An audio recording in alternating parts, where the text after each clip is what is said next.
বন্ধু একটা ভিডিও ইউটিউবে কতটা ভিউজ গেইন করবে, মানে ওই ভিডিওটা ভাইরাল হওয়ার জন্য যে প্যারামিটারগুলো কাজ করে, যেমন watch time, click through rate, average view duration ইত্যাদি প্যারামিটারগুলোর মধ্যে সবথেকে ইম্পর্টেন্ট প্যারামিটার হলো ক্লিক থ্রু রেট বা CTR।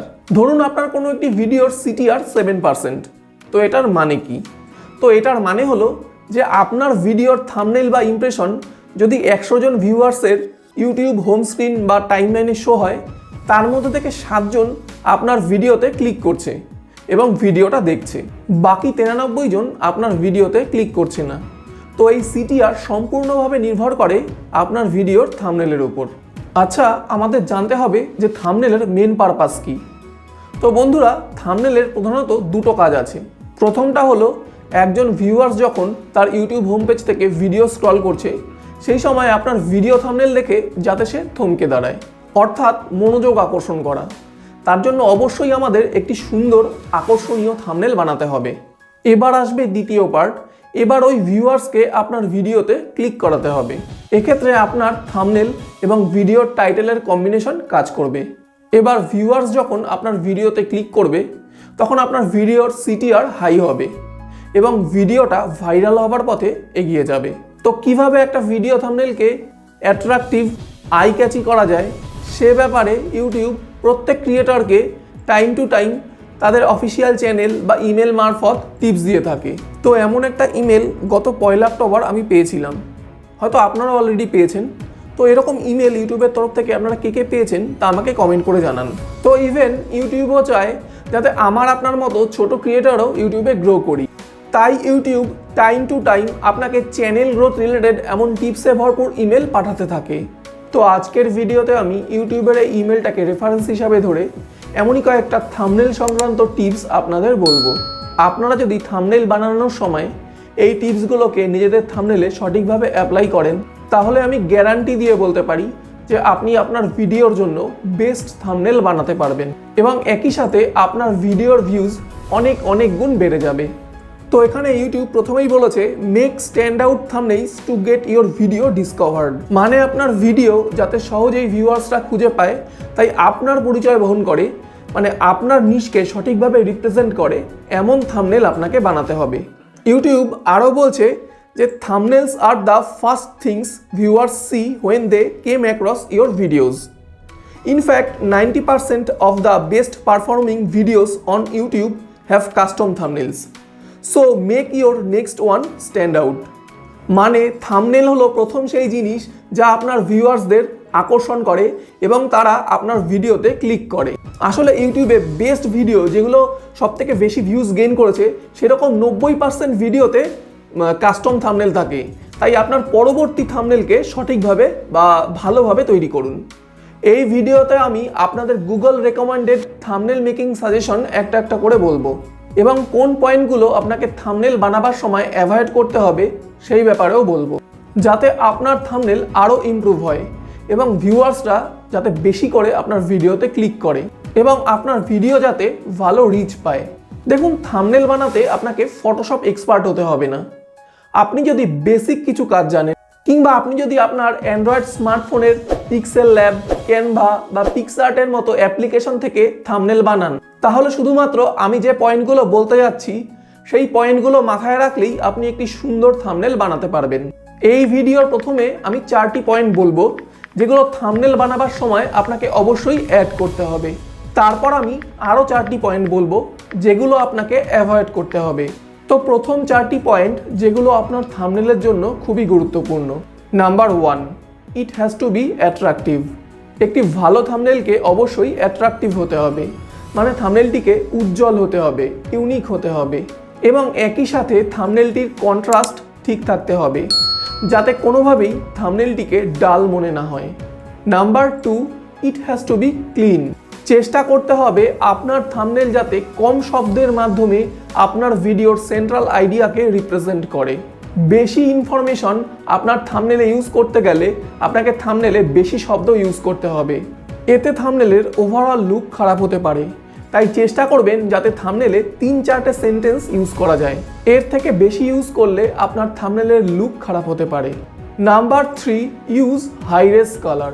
আপনার ভিডিওর থাম্বনেলে ভাইব্রেন্ট কালার ইউজ করুন, যাতে আপনার থাম্বনেল আই ক্যাচি হয়, যাতে ভিউয়ার্সদের মনোযোগ আকর্ষণ করতে পারে।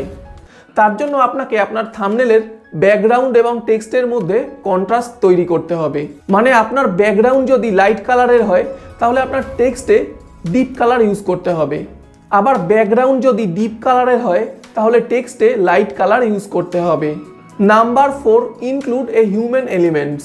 আপনার ভিডিওর থাম্বনেলে অবশ্যই আপনার ফেস দেবার চেষ্টা করবেন, কারণ হিউম্যান সাইকোলজির একটা দিক হলো আমরা মানুষরা হিউম্যান এলিমেন্টের সাথে ইন্টারাকশনে বেশি স্বাচ্ছন্দ্য বোধ করি। এটা লক্ষ্য করে দেখবেন যে সমস্ত ইউটিউবাররা তাদের ভিডিওর থাম্বনেলে তাদের ভিডিওর থিম অনুসারে তাদের ফেসিয়াল এক্সপ্রেশন ইউজ করে, সেই সমস্ত ভিডিওতে অনেক অনেক ভিউজ আসে। এবার সেই 4টি পয়েন্ট বলবো যেগুলো আপনাকে অ্যাভয়েড করতে হবে। Number 1, do not mismatch thumbnail and title. আপনার ভিডিওর থাম্বনেল এবং টাইটেল যেন একটা আইডিয়ার উপর বেস করেই বানানো হয়। মানে আপনার ভিডিওর যে সেন্ট্রাল আইডিয়া সেটা যেন আপনার থাম্বনেল এবং টাইটেলে একই থাকে। ধরুন আপনি ভিডিও বানাচ্ছেন how to make veg biryani, এবার আপনি থাম্বনেলে লিখলেন ভেজ বিরিয়ানি রেসিপি আর টাইটেলে লিখলেন best biryani in Dhaka city. এবার ভিউয়ার্সরা এটা ভেবে কনফিউজড হবে যে এই ভিডিওটা বিরিয়ানি মেকিংয়ের উপর নাকি ঢাকার কোথায় ভালো বিরিয়ানি পাওয়া যায় তার উপর। এর ফলে কনফিউশনের কারণে অনেকেই আপনার ভিডিওটা স্কিপ করে যাবে। তাই ভিডিওর থাম্বনেল এবং টাইটেল অবশ্যই এক রাখতে হবে। Number 2, stay away from misleading থাম্বনেইলস। আপনাকে মিসলিডিং থাম্বনেল বানানো থেকে দূরে থাকতে হবে। অনেক সময় অনেক ইউটিউবার বেশি ভিউজের আশায় এই ধরনের থাম্বনেল বানায়। তো এক্ষেত্রে কি হয়, কোনো ভিডিও যে থিমের উপর আছে সেই থিমের সম্পূর্ণ উল্টো যদি কোনো থাম্বনেল বানানো হয় সেটাই হলো মিসলিডিং থাম্বনেল।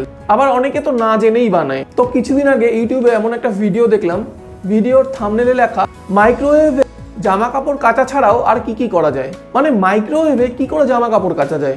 তো ভিডিওতে ক্লিক করলাম, তারপর দেখলাম একজন মহিলা মাইক্রোওয়েভে কুকিজ বা বিস্কুট জাতীয় কিছু বানাচ্ছে। তো এটাই হলো মিসলিডিং থাম্বনেল। তো ইউটিউব যে কোনো সময় ওই ভিডিওটাতে কমিউনিটি গাইডলাইন স্ট্রাইক দিতে পারে মিসলিডিং থাম্বনেলের জন্য। তো এই ধরনের মিসলিডিং থাম্বনেল থেকে আমাদের দূরে থাকতে হবে। Number 3, stay away from extreme clickbait. দেখুন আমি ব্যক্তিগতভাবে মনে করি মাইল্ড বা একটু হালকা ফুলকা ক্লিকবেইট থাম্বনেলে করাই যায়।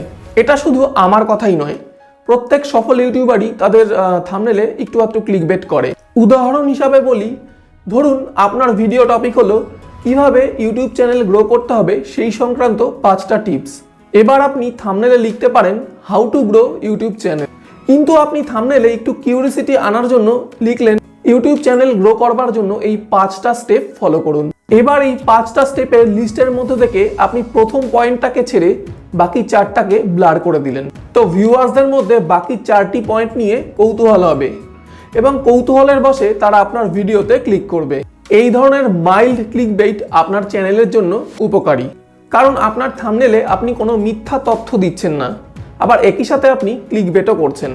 আবার অপরদিকে দেখবেন কোনো এডুকেশন চ্যানেল এমন থাম্বনেল বানায় যে কোনো দফতরে 50,000 শূন্য পদে নিয়োগ হবে, এমনকি স্যালারি কত তাও আগাম বলে দেয়, কিন্তু আসলে দেখা যায় এমন কোনো বিজ্ঞপ্তি আদৌ বেরোয়নি। তো এমন মিসলিডিং থাম্বনেলে রিপোর্ট করলে বা ইউটিউব মিসলিডিং থাম্বনেলের জন্য নিজে থেকেই কমিউনিটি গাইডলাইন স্ট্রাইক দিতে পারে। Number 4, don't objectify female body parts on thumbnails. অনেক চ্যানেল আছে যারা বেশি ভিউজের নেশায় তাদের থাম্বনেলে মহিলাদের প্রাইভেট বডি পার্টস ইউজ করে। ওই ভিডিওতে ক্লিক করলে দেখা যায় যে ভিডিওটা সম্পূর্ণ অন্য বিষয়। তো এটাও এক ধরনের মিসলিডিং থাম্বনেল। তো এই ধরনের থাম্বনেলের জন্য কমিউনিটি গাইডলাইন স্ট্রাইক আসতে পারে। তো এই ধরনের থাম্বনেল বানানো বা ইউজ করা থেকে আমাদের দূরে থাকতে হবে। তো বন্ধুরা, প্রথম 4টি পয়েন্ট আপনাকে থাম্বনেল বানানোর সময় থাম্বনেলে ইউজ করতে হবে এবং শেষ 4টি পয়েন্ট আপনাকে থাম্বনেল বানাবার সময় অ্যাভয়েড করতে হবে। তো আশা করছি আপনাদের জন্য একটা ইউজফুল ভিডিও বানাতে পেরেছি। তো মোটামুটি এই বিষয়গুলো মাথায় রাখলে আপনি আপনার চ্যানেলকে কমিউনিটি গাইডলাইন স্ট্রাইক থেকে বাঁচাতে পারেন। তো বন্ধুরা, আপনারা যদি ইউটিউবের কমিউনিটি গাইডলাইন সম্পর্কে আরও বিশদে জানতে চান তাহলে আমার এই পাশের ভিডিওটা দেখুন।